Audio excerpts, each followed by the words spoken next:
After leaving the camp, it was finally time to get to the Mongol Rally Launch Party. After waiting in line for hours, they finally let us in to the DPGRA, a venue handpicked by the adventurous who was a post-apocalyptic land, getting us ready for the roads ahead.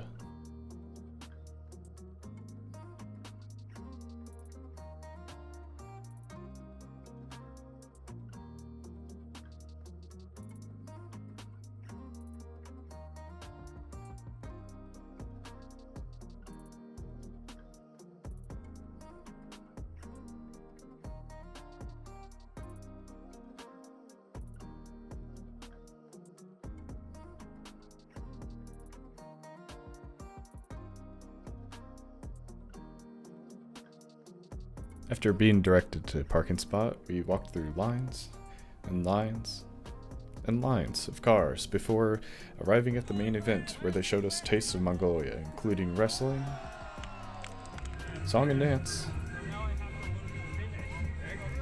and then auctioning the clothes off the intern's back before auctioning the intern himself for charity. I mean, could you swing both ways?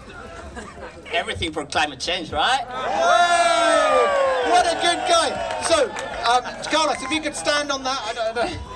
Let's start with the jacket. Who would like to buy the jacket for 10 Czech? Hey! Anyone? Any more on 10? 40 Czech for the jacket. 15, 500 for the 500? You're fucking great. Are you serious? 500 Czech. That's going to Cool Earth. You're all witnesses. That's amazing. Amazing. Now, hang on. We're going for the shirt. How much for the shirt? I didn't know where my hat was. How much? Hang on. What? 10! Watch. Carlos has a trick for you. Carlos, have a trick for you. Ready? Oh! What sexy. Carlos. That's a year of working here with this. Before we actually auction, Carlos. Straight. Wait. No. Listen. Do you know how this works? You've got to tease them. Okay. You've just devalued yourself to nothing. After that crazy introduction to the rally, we hit up the rest of the venue, discovering that they had food and a casino, which used bottle caps as currency, of course, since it's post-apocalyptic. Lastly, we made a stop in the rave cave before turning in for the night to get the rest that was definitely needed for the road ahead. After months of preparing, buying a car across the ocean, flying to get that car, and then driving through most of Western Europe, it was finally time for the moment we had been waiting for. Hitting the road for the Mongol Rally. Even with all that, and the help we received from others, there was nothing that could have prepared us for the adventure that lies ahead.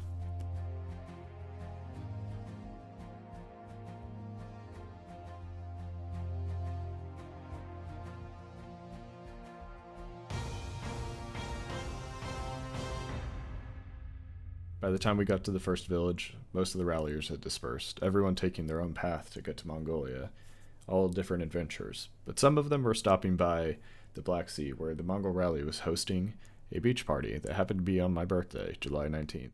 We finished our first day in Budapest, where the next morning we would spend 6 hours looking at 6 different hospitals trying to find medication for Shayna, but to no avail. There was either nobody speaking English, or they weren't able to help us because we were in the wrong zone. So we ended up just getting all-you-can-eat Italian before heading off on the road towards Bucharest. We're actually like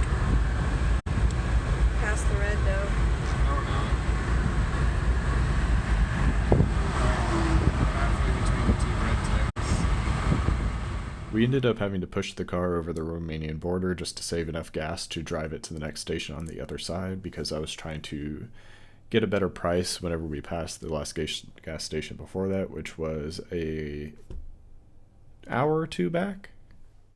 Thankfully, we were saved by a gas station about 15 minutes past the border. Needless to say, whenever we're below a quarter tank, I was no longer allowed to pass up gas stations after this point. Around 2 a.m. we decided it was time to stop driving for the night, so we stopped in a small village before making the only detour on our way to the beach party. The DN7C is known to some as the greatest driving road in the world. It is known to others as the Transfiguration.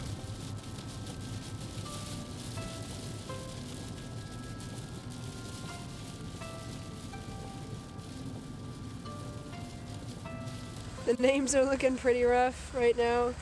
We've got a couple more to add. Yeah.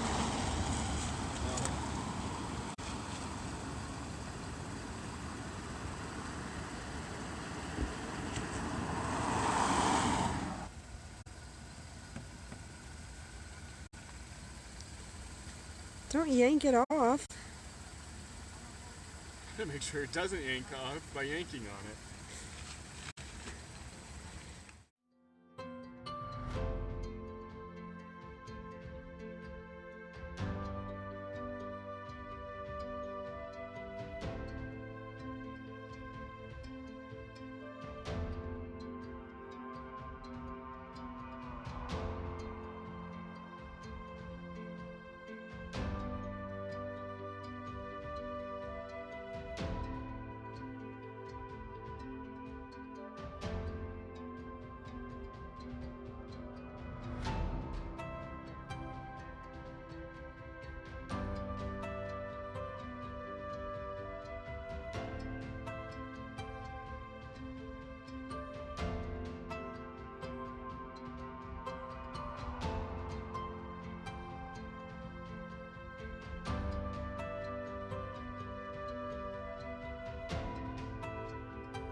We ended the day in Bucharest where we had dinner with Bangers and Dash. They were the guys who had that CTV at the end of the last video. It was the one that was gray at the camp.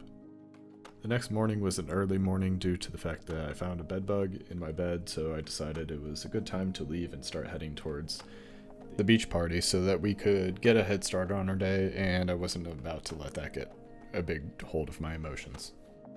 Whenever we got there, we decided to hang out a bit, and after hanging out at the party a bit, Shayna was still not feeling that well, so I walked her back to camp before walking back to the party and hanging out for a bit. While a couple people were deciding to skinny dip, my drunk mind decided I still needed to be a prudish American and hold my modesty. So I cut my underwear off after stripping down, leaving my clothes on the beach. I hung out in the water for a bit, going to the bar occasionally to grab a new drink or two, but I stayed in the water until about 4 a.m. whenever I came out and decided it was time to go to bed, but I could not find my clothes. I looked around over the entire area, but they had been stolen, or somebody else decided that they needed an extra pair, including my rally shirt was missing. So I walked back home in shame, barefoot, and in my underwear soaking wet. But the next morning, stopped by, they still had not seen anything, so unfortunately my rally shirt was lost, and so were my shorts that I was wearing, and my new flip-flops. Saving grace is Shayna did not let me take my entire wallet. She just sent me there with a little bit of money to pay for drinks, and that was it. With Romania and the beach party out of the way, it was finally time to head towards the city I was excited to see, Istanbul. Shayna, how do you feel? Nervous now that I see the flag. Although, I'm excited. Real. That made it through. It was kind of weird. We actually got through a lot easier than most of the other cars. I think it's because they realized a lot of other teams had went through here. How do you feel, Shayna? I was surprised. Surprised that we made it through so quickly, because everybody else was like, it took 4 hours.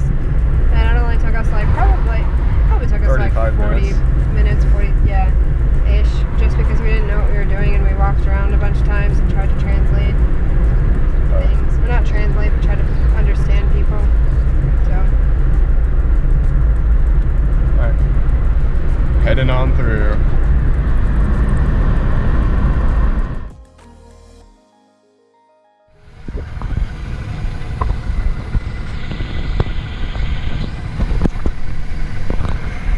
Alright, here you go. Now that I'm talking to the camera,